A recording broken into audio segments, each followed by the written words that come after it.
नमस्कार विद्यार्थियों, आप सभी का आपके अपने YouTube चैनल आरपीएससी विद नवीन सैनी में स्वागत है।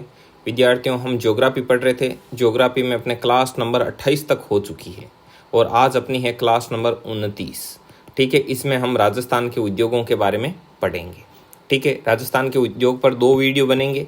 आज ये अपना फर्स्ट वीडियो है, एक वीडियो कल और आएगा सेकेंड, और इन 2 वीडियो में अपना राजस्थान के उद्योग हो जाएंगे कंप्लीट। ठीक है, उसके बाद में पशु संपदा आएगी। पशु संपदा पर भी 2 वीडियो बनेंगे और उसके साथ पशु संपदा भी हो जाएगी कंप्लीट। और उसके बाद में जनसंख्या आएगी और जनसंख्या में भी 2 वीडियो बनेंगे और उसके साथ जनसंख्या भी हो जाएगी कंप्लीट। ठीक है, तो इसी के साथ अपने जो ज्योग्राफी का जो कोर्स होगा वो हो जाएगा पूरी तरीके से कंप्लीट। और उसके बाद में कोई टेस्ट सीरीज़ वगैरह रखेंगे, देखेंगे। और उसके बाद कौन सा सब्जेक्ट शुरू करना है वो भी आप बता देना कमेंट बॉक्स में। ठीक है, तो ये 29 नंबर क्लास है। ये 29 नंबर, ये 30 नंबर, ये 31, 32, 33 और 34। तो 34 क्लास के अंतर्गत आपका पूरा का पूरा सिलेबस है ज्योग्राफी का, जो सेकंड ग्रेड में लगता है वो हो जाएगा कंप्लीट। ठीक है, तो चलिए शुरू करते हैं। राजस्थान में उद्योग, तो उद्योग है, उद्योग किसे कहते हैं? आजीविका यापन हेतु की जाने वाली आर्थिक क्रिया जिसमें मुद्रा का प्रत्यक्ष या अप्रत्यक्ष विनिमय होता है, वो क्या कहलाता है? उद्योग। आजीविका यापन मतलब आप सब समझते हो, सेकंड ग्रेड में की तैयारी कर रहे हो तो जीवन यापन के लिए जो आर्थिक क्रिया की जाती है जिसमें मुद्रा का प्रत्यक्ष और अप्रत्यक्ष रूप से विनिमय होता है, वो उद्योग कहलाता है। राजस्थान में उद्योग कितने प्रकार के हैं? तो नंबर ए, कच्चे माल की उपलब्धता के आधार पर हमने इनको वर्गीकृत किया है। अब नंबर बी में किसी और आधार पर कर देंगे वर्गीकृत। सबसे पहले हम नंबर ए में कच्चे माल की उपलब्धता के आधार पर हम क्या करेंगे? उद्योगों का वर्गीकरण करेंगे। तो देखो, कच्चे माल की उपलब्धता के आधार पर खनिज आधारित उद्योग, कृषि आधारित उद्योग, खनिज आधारित उद्योग, रसायन आधारित उद्योग और अन्य उद्योग। ठीक है, तो जिनमें कच्चा माल कृषि से प्राप्त होता है उन उद्योगों के बारे में पढ़ेंगे। उसके बाद जिनमें खनिज से कच्चा माल प्राप्त होता है उनके बारे में, फिर रसायन से और फिर अन्य से। तो देखो, कृषि आधारित उद्योग किसे कहते हैं? कृषि आधारित उद्योग तो वे उद्योग जिनमें कच्चा माल कृषि व कृषि संबंधी गतिविधियों से प्राप्त होता है, कृषि आधारित उद्योग कहलाते हैं।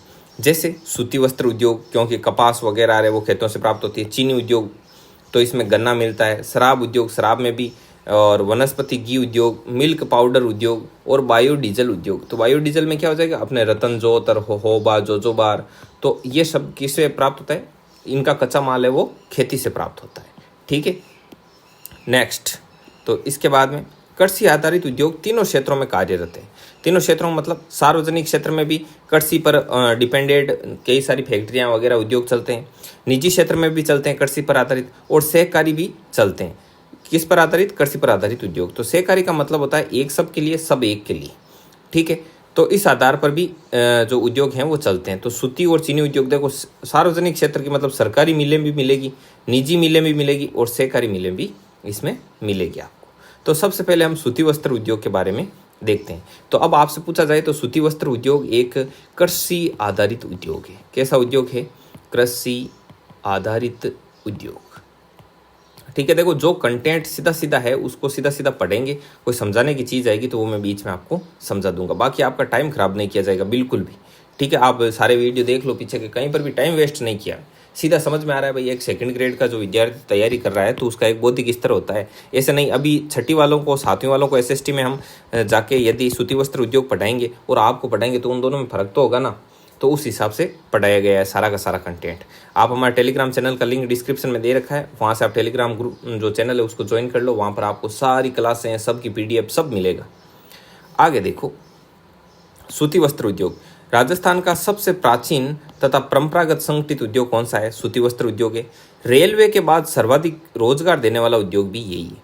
तो आपको पता है भारतीय रेलवे है वो बहुत ही ज़्यादा मात्रा में लोगों को क्या देता है? रोजगार देता है। और उसके बाद में ये सूती वस्त्र उद्योग ये जो सबसे ज़्यादा लोगों को रोजगार देता है। राजस्थान में प्रथम सूती वस्त्र कारखाने की जो स्थापना है वो 1889 में हुई थी। सेठ दामोदर दास तथा कर्नल डिक्सन, ये दी कृष्णा मिल नाम से थी। ये ब्यावर और अजमेर में थी। ठीक है, तो दी कृष्णा मिल थी कहाँ पर? ब्यावर अजमेर में। इसकी स्थापना 1889 में हुई थी सेठ दामोदर दास तथा कर्नल डिक्सन के द्वारा। आगे देखो, राजस्थान में स्वतंत्रता से पूर्व स्थापित सूती वस्त्र कारखाने कि भाई आज़ादी से पहले कौन कौन सी मिलें थी? तो दी कृष्णा मिल थी ब्यावर वाली, 1890 में इसकी स्थापना हुई। दी एडवर्ड मिल थी ब्यावर में, ये 1906 में स्थापित हुई। श्री माँ लक्ष्मी मिल थी ब्यावर में जो 1925 में स्थापित हुई। दी मेवाड़ टेक्सटाइल थी भीलवाड़ा में जो कि 1938 में स्थापित हुई। महाराजा उमेद मिल थी पाली में जो 1942 में स्थापित हुई। और शार्दुल टेक्सटाइल मिल थी जो श्री गंगानगर में 1946 में स्थापित हुई। अब इनमें से ऐसी कौन सी मिल है जो वर्तमान में भी कार्यरत है, अर्थात ऐसी सूती वस्त्र की मिल जो कि आज़ादी से पहले थी और आज भी कार्यरत है, तो वो है वर्तमान में कार्यरत महाराजा उमेद मिल पाली 1942। इसके बाद में देखो स्वतंत्रता के पश्चात राजस्थान में स्थापित सूती वस्त्र कारखाने कौन से, तो दी आदित्य कॉटन मिल है, ये श्री आदित्य कॉटन मिल, ये किशनगढ़ अजमेर में है। और श्री विजय कॉटन मिल है, ये विजयनगर में है। और राजस्थान सहकारी मिल है, ये गुलाबपुरा भीलवाड़ा में। और ये तीनों के तीनों निजी क्षेत्र की मिलें हैं। आगे देखो उदयपुर टेक्सटाइल मिल, ये उदयपुर में है। राजस्थान टेक्सटाइल मिल, ये भवानी मंडी। और श्री गोपाल टेक्सटाइल मिल, ये कोटा में, और ये भी निजी क्षेत्र की मिल है। अब देखो वित्तीय रुग्णता के कारण राष्ट्रीय वस्त्र निगम द्वारा 1974 में राजस्थान की 3 सूती वस्त्र मिल का अधिग्रहण कर लिया गया, मतलब सरकार द्वारा अपने अंडर में ले लिया गया। सूती वस्त्र उद्योग को सार्वजनिक क्षेत्र का क्या दिया गया था, दर्जा दिया गया। अब ये क्या बात लिखी हुई है, वित्तीय रुग्णता मतलब आर्थिक रूप से कमजोर होने के कारण राष्ट्रीय वस्त्र निगम था, उसने 1974 में इन 3 मिलों को सहकारी संस्था में मतलब सार्वजनिक क्षेत्र में ले लिया। तो कौन कौन सी, दी एडवर्ड मिल, श्री माँ लक्ष्मी मिल और श्री विजय कॉटन मिल, इनको सरकारी में ले लिया। क्यों, क्योंकि ये निजी क्षेत्र में चलने की हालत में नहीं रही। अब देखो आगे है राजस्थान में सहकारी तथा निजी क्षेत्र की सूती वस्त्र कारखाने के नियंत्रण, निर्देशन और संचालन हेतु 1 अप्रैल 1993 को जयपुर में स्पिन फेड की स्थापना 3 सहकारी तथा 1 निजी क्षेत्र की सूती वस्त्र मिल को मिलाकर की।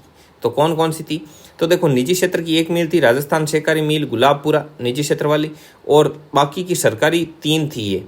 एक ये थी और 3 सरकारी थी। राजस्थान सहकारी कताई मिल गुलाबपुरा, ये सहकारी। श्री गंगानगर वाली ये सहकारी कताई मिल, ये हनुमानगढ़। और गंगापुर सहकारी कताई मिल, ये भी गंगापुर वाली। तो ये 3 सरकारी और 1 प्राइवेट, इन 3 मिल को मिला करके और स्पिन फेड की स्थापना की गई थी। किसके लिए, कि भाई राजस्थान में सूती वस्त्र के कारखाने, उनका नियंत्रण, निर्देशन और संचालन किया जा सके।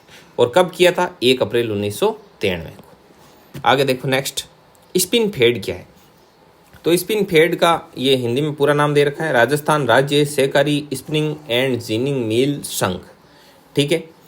और राजस्थान का मैनचेस्टर वस्त्र नगरी किसे कहते हैं, तो भीलवाड़ा को कहते हैं। भारत सरकार द्वारा वस्त्र निर्यातक जो शहर है वो भीलवाड़ा ही है। राजस्थान में सर्वाधिक सूती वस्त्र के कारखाने भी कहाँ पर हैं, भीलवाड़ा में हैं।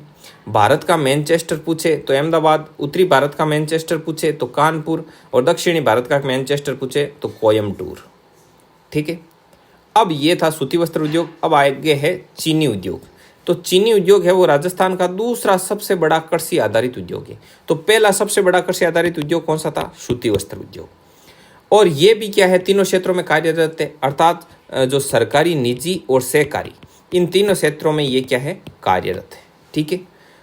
तो चीनी का प्रथम कारखाना वो 1932 में दी मेवाड़ शुगर मिल नाम से लगा था, भोपाल सागर चित्तौड़ में, और ये एक प्राइवेट फर्म थी, ठीक है।